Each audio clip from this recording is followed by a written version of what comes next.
TMC legal cell ने सब किया।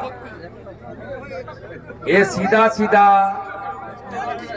जुडिशियरी के ऊपर, कॉन्स्टिट्यूशन के ऊपर हमला है। ईडी की ओर से जो कोर्ट में आज पिटीशन किया वो बहुत सही पिटीशन है।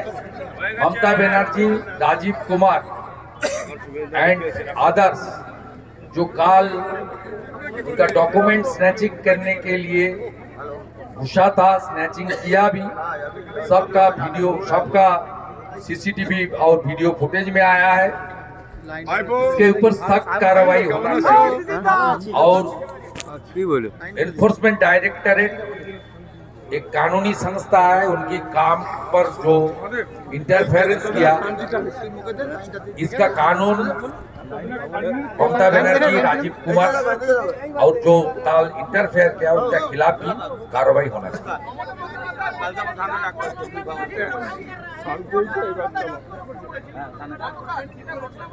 ওটা কি ওনার বাড়ি নাকি না তৃণমূলের অফিস? আইপ্যাকের সঙ্গে ওনার চিটাগুড়ের কি ব্যবসা আছে? কি ব্যবসা আছে? কেরা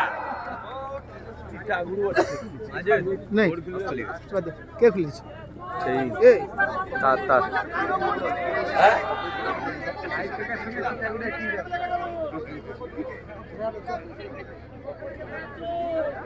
আগেও করেছে,